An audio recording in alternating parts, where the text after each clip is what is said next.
Good morning বন্ধুরা, তোমরা সবাই ভালো আছো? আমি ভালো আছি। তোমরা সবাই ভালো থাকো, সুস্থ থাকো, নিজের শরীরের প্রতি সবাই নজর দাও, কারণ শরীরটাই আমাদের সম্পদ, টাকা পয়সা সম্পদ নয়। ঠিক আছে, শরীর যদি ভালো থাকে টাকা পয়সা অনেক ইনকাম করা যাবে। তাই আগের দিন ভিডিওতে আমি যেটা শুরুটা কিভাবে করবে, খাওয়া দাওয়া কীভাবে করবে, মানে আমরা আমরা ফ্যাট মেটাবলি থেকে সুগার মেটাবলি থেকে ফ্যাট মেটাবলিজমে কীভাবে শরীরটাকে শিফট করব, এটা নিয়ে খাবারের কথা কিছু কিছু বলছিলাম। মানে খাবারের কথা কীভাবে প্রথম 7 দিন 10 দিন 15 দিন কীভাবে খাবে সেটাই বলছিলাম, কিন্তু তার মধ্যে কিছু বাদ চলে গেছে। ঠিক আছে, তাই সেটা আজকে আমি আবার একটু বলতে যাচ্ছি তোমাদেরকে।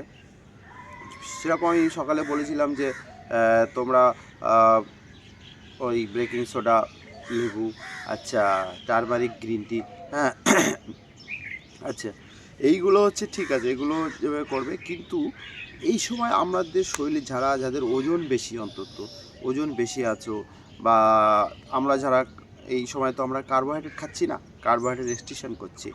এই কার্বোহাইড্রেট প্রথম দিকে আমরা রেস্ট্রিকশন করব 7 দিন 10 দিন 15 দিন, এটা শরীর ম্যান টু ম্যান ভেরি করে, কার শরীর কীভাবে কাজ করবে সেটা আমরা জানি না। সেভাবে তোমরা নিজেরা এগুলো ভালো করে বুঝে নেবে, জানবে। ঠিক আছে, তা সেটাই নিয়ে আমি বলতে যাচ্ছি। এর মাঝখানে আমরা সঙ্গে কি রাখবো, সেটা হচ্ছে 1 নম্বর হচ্ছে ডিটক্স ওয়াটার। ডিটক্স ওয়াটারটা কী করে করতে হয় সেটা তোমরা সবাই জানো।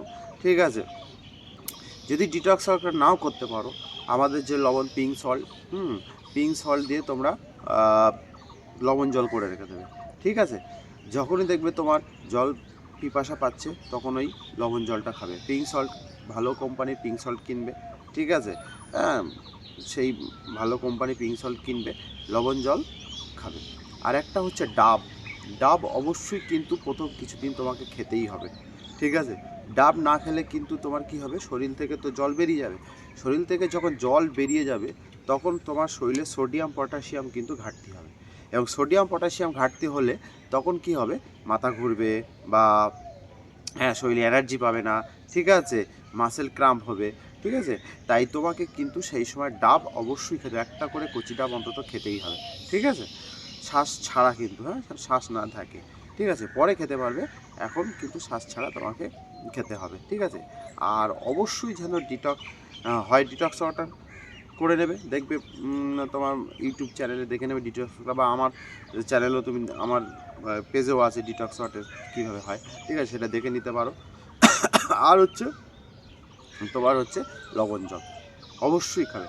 আর একটা জিনিস বলি, এই যেই প্রথম দিকে যারা শুরু করবে তারা কিন্তু এই ওজন কমানোর জন্য বা এর জন্য, ঠিক আছে, যেন কম খাবে না, অবশ্যই বেশি বেশি করে খাবে। হ্যাঁ, সকালের দিকে থেকে একদম মানে সন্ধ্যে 7টা পর্যন্ত, 7টার মধ্যে খাওয়া শেষ করতে বলছি আমরা। এই সময় তোমার খিদে পেলেই খাবে। আমাদের যে খাবার সেগুলো খাবে।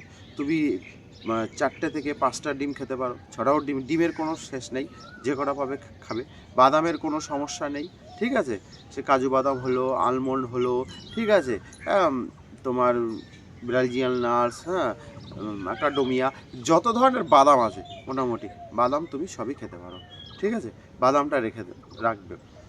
আর হচ্ছে যখন তোমরা প্রথম দিকে তো 4 দিন 5 দিন 10 দিন বলে আমরা মাংস খাবে না। ঠিক আছে, তোমরা মাংস খাবে কিন্তু চর্বি সহ, ফ্যাট সহ মাংস খাবে, ফ্যাট ছাড়া মাংস কিন্তু খাবে না। ঠিক আছে, দেখবে তার মধ্যে তোমার কিন্তু ওজন কমছে। আচ্ছা, যে ডিমটা আমরা ভাজবো, এটা হয় extra virgin cold press coconut oil দিয়ে ভাজবো, নয় ভালো কাশফ্রেশ A2 ঘি দিয়ে। ঠিক আছে, ভালো ঘি দিয়ে ভাজবো। ঠিক আছে, ঘি দিয়ে ভাজবো আমরা। ঠিক আছে, আর হচ্ছে তোমার আর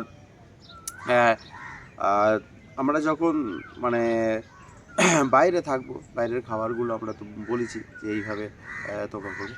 এইবারে বলি তোমার, এই যে প্রথম দিকে যে আমরা কার্বোহাইড্রেট রেস্ট্রিকশন করছি, এটা কিন্তু সব সময় মানে সারা জীবনের জন্য নয়, কিছু দিনের জন্য। কারণ এই সময় যদি ইনসুলিন পিক থাকে, ইনসুলিন যে আমার শারীরিক অসুস্থতা আছে, ইনসুলিন পিক আছে, তার জন্যই কিন্তু আমরা কার্বোহাইড্রেট রেস্ট্রিকশন করছি। ইনসুলিন যখন আবার আমাদের নর্মাল হয়ে যাবে, শারীরিক যখন সুস্থতার দিকে চলে আসবো, তখন আমরা আবার কার্বোহাইড্রেটের ব্যাপারটা আমি পরে কথা বলবো, তখন আমার কার্বোহাইড্রেট কীভাবে খাবো তখন আবার বলে দেবো। ঠিক আছে, তখন কোন কার্বোহাইড্রেট খেলে আমাদের ভালো হয়। কার্বোহাইড্রেট অবশ্যই শরীর লাগবে, কারণ ভিটামিন B12 নাহলে তৈরি হবে না, ঠিক আছে, অনেক ঝামেলা হয়ে যাবে, ঠিক আছে। কিন্তু প্রথম দিকটা আমরা একটু রেস্ট্রিকশান করব, ঠিক আছে। এটা কিন্তু পুরোপুরি এটা 7 দিন 10 দিন। আচ্ছা, একটা কথা বলি, এই প্রথম যখন তুমি ফ্যাট মানে বার্ন সময়, ফ্যাট বার্নটার সময় যেমন শরীর আমাকে ডিটক্স করবে, ফ্যাট বার্ন হবে, সেই সময় কিন্তু তোমরা একটু বেশি বেশি করে কোকোনাট অয়েল খাবে, অবশ্যই কোকোনাট অয়েল খাবে, খেবে extra virgin cold pressed coconut oil, যেটা বলেছি বারবার বলছি, এটা 1 চামচ 2 চামচ, যতক্ষণ না তোমার দেখবে লুজ মোশন না হচ্ছে ততক্ষণ তুমি খাবে। যখনই দেখবে তোমার খিদে পাচ্ছে, হ্যাঁ, তখন 1 চামচ খেয়ে নেবে, দেখবে 10-15 মিনিটের মধ্যে তোমার খিদে চলে গেছে, ঠিক আছে। তাহলে এইভাবে আমরা অল্প অল্প করে শুরু করবে। সবার শরীর সমান নয়, সবাই নিজেকে আগে দেখবে, হ্যাঁ, কীভাবে বুঝবে, তারপরে শুরু করবে, হ্যাঁ। নিজের কারো যদি কোনো ক্রনিক কোনো সমস্যা থাকে, নিজের ফিজিশিয়ান যারা ডাক্তারবাবুর সাথে কথা বলে তারপরে কিন্তু শুরু করবে, ঠিক আছে। হ্যাঁ, আমি একটা নর্মাল ধারণা দিচ্ছি, ঠিক আছে। এইভাবে তোমরা শুরু করো, হ্যাঁ, দেখবে আস্তে আস্তে আস্তে আস্তে ঠিক হয়ে যাবে। আর এক্সারসাইজ মাস্ট, শ্বাসের ব্যায়াম করবে, ব্রিথ এক্সারসাইজগুলো করবে, ঠিক আছে। অপটিমাল এক্সারসাইজ মানে তোমার যে এক্সারসাইজটা তোমার পছন্দ হয় অবশ্যই করবে। তাহলে বুঝতে পারলে বন্ধুরা, আজকে আগের দিনের ভিডিওতে যে বলেছিলাম সেগুলো আমাদের যে মিস্টেক হয়ে গেছে সেগুলো আবার বললাম। তোমরা আবার আমাকে যদি মেসেজ করো, প্রশ্ন করো, তাহলে এর মধ্যে আমি আবার জানাবো কীভাবে কোনটা সমস্যা হচ্ছে আমাকে জানাবে, আমি আবার তোমাদেরকে বলবো, ঠিক আছে। বাই, ভালো থাকো, সুস্থ।